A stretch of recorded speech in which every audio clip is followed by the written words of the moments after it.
¿Cómo le va? Muy buenas noches. Bueno, dice un viejo adagio que de las crisis siempre hay que aprender algo, ¿no?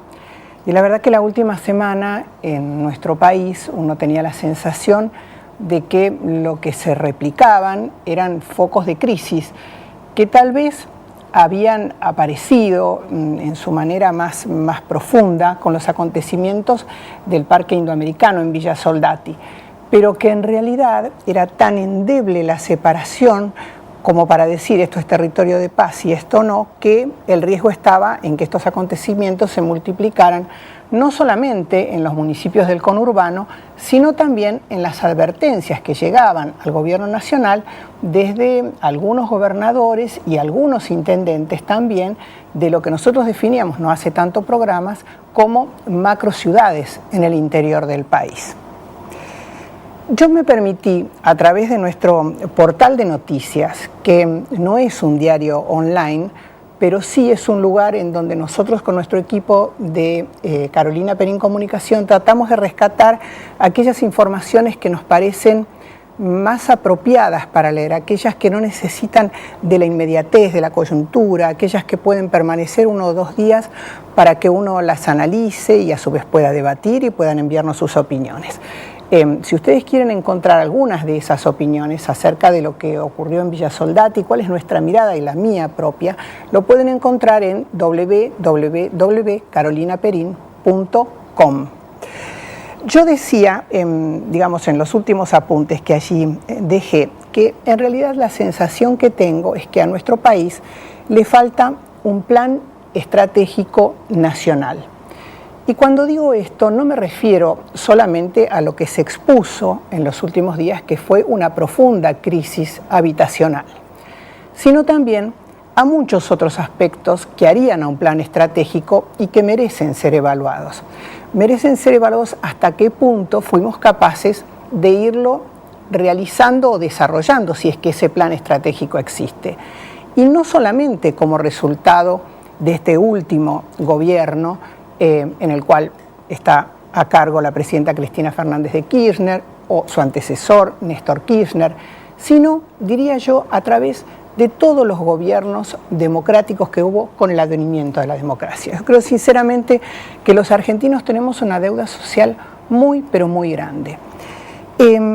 Cuando se habla de un plan estratégico, me parece que no solamente la crisis habitacional es lo que se pone en juego, también está cómo está el estado de salud, cómo está nuestra educación, cómo está el cuidado del medio ambiente, cómo está el cuidado del transporte, porque somos un país que en los últimos años hemos tenido crecimientos de índices muy significativos y uno tiene la sensación que no hemos sido capaces de trasladar esos crecimientos y esos índices a los requerimientos de la población. Estas omisiones en las aplicaciones de los que le mencionaba, que son los planes habitacionales, los de salud, los de seguridad, los de transporte, los de resguardo del medio ambiente, generaron, según mi opinión, en su carencia, el caldo de cultivo para los episodios vividos. Y yo le voy a trasladar algunos índices publicados, digamos, en algunos casos por consultoras, siempre le voy a dar la fuente, y en otros casos, por ejemplo, por la Universidad Católica Argentina. El censo del año 2001 estimó en 2.600.000 el déficit de viviendas que nuestro país tenía, en el 2001. Hoy se calcula que ese déficit ascendió ya a 3 millones de viviendas.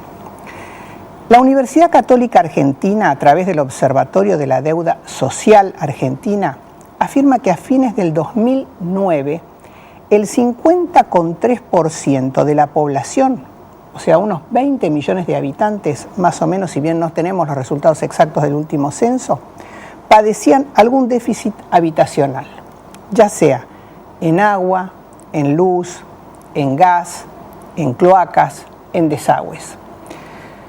Yo voy a dar un ejemplo muy simple. A lo mejor usted vive en el interior de nuestro país, nos está viendo a través de Metro y padece algunas de estas falencias.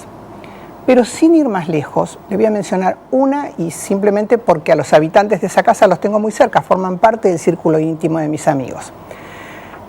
Sus padres y ellos mismos vivieron de toda la vida en Banfield. El otro día le pregunto a mi amiga, bueno, cómo estaba su casa, como todos uno trata de tener lo mejor posible, la habían pintado hace poco, me dijo, un desastre. La humedad volvió a subir por las paredes. ¿Esto qué significa? Que las napas, en donde está el agua, ya están en su punto máximo.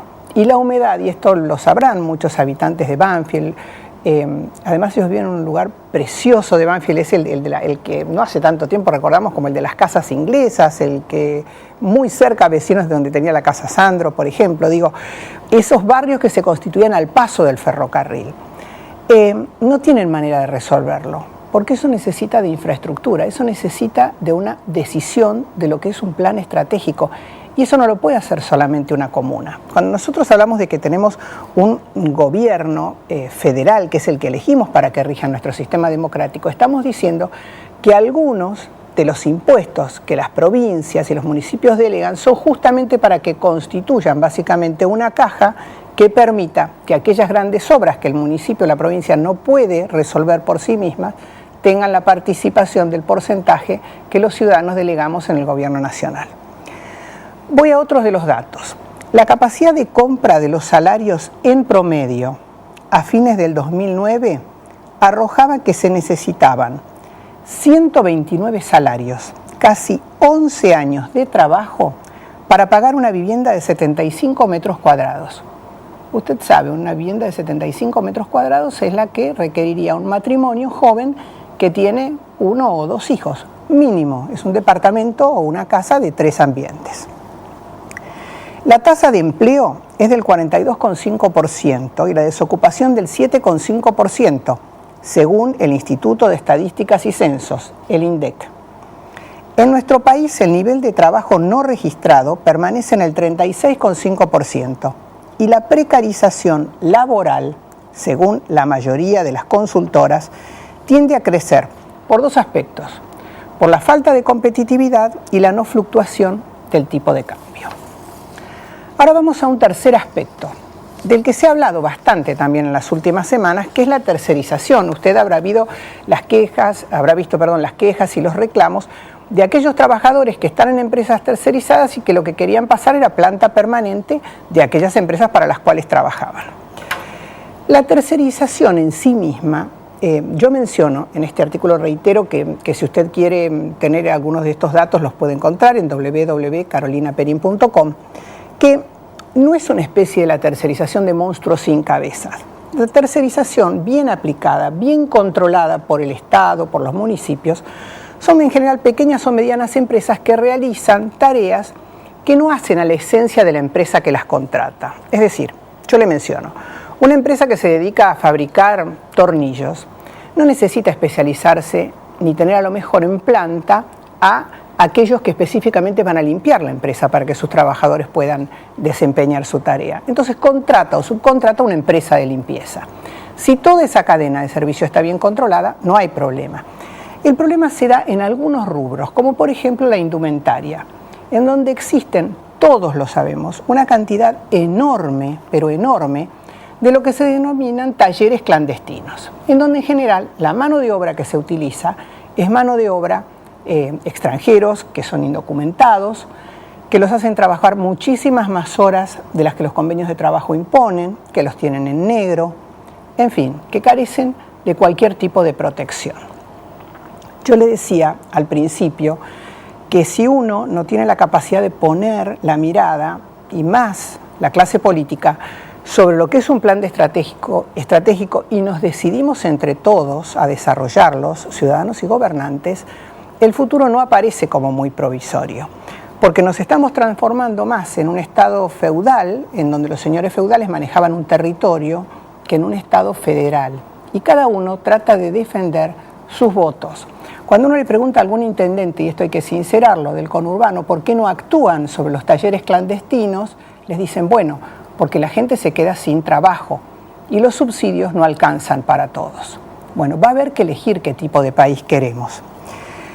El último tema que yo quisiera tocar es el de podría hablar muchos más y obviamente, bueno, el tiempo es exiguo, ¿no? Pero el otro tema que me parece que no podemos seguirnos haciendo los distraídos es el de política migratoria. Porque es muy fácil decir que tengamos cuidado con no transformarnos en un país xenófobo. Pero a mí me preocupa más en qué calidad y con qué calidad de vida ingresan los migrantes a nuestro país. Por supuesto que nuestro país tiene una historia, gracias a Dios, y en él nos hemos criado, de brazos abiertos. Pero yo quisiera, si el señor director me lo permite, mostrar lo que es la página de migraciones, ¿no? La página web, a donde debería ingresar, por ejemplo, un extranjero que dice, bueno, yo ingreso con carácter transitorio, con carácter permanente, o intento a través de distintos medios obtener la residencia permanente. Entonces, ¿a dónde me dirijo? A Migraciones Argentina. Y ahí usted observará en esa página, en su parte izquierda, si tiene la posibilidad en el televisor de verlo, que tiene distintas acciones para realizar y cliquear si usted lo que desea es tener una residencia permanente, una residencia temporaria o una residencia transitoria. La Dirección Nacional de Migraciones les va a exigir a los extranjeros documentación personal y probatoria según lo que estén solicitando. Y los requisitos varían de acuerdo a si el solicitante es nativo de países del Mercosur o no. La residencia de los permanentes debe presentar esta documentación válida y vigente. Y le cuento qué es: pasaporte o documento de identidad o certificado de viaje, visación consular argentina, permiso de ingreso y 2 sobres con destino a la autoridad identificatoria. Como a mí, que bueno, he tenido la suerte de tener una educación pública que me ha generado cierta aptitud para la investigación, no me alcanzaba esto. Y decía, bueno, yo me pongo en posición de un extranjero que quiere obtener la residencia, ¿cómo hago? Llame al teléfono que figura. Es tan engorroso el trámite que me parece que alguien que no tiene una educación terciaria o universitaria o secundaria, si usted quiere, le es absolutamente difícil entender los pasos que tiene que seguir para poder estar en blanco en nuestro país.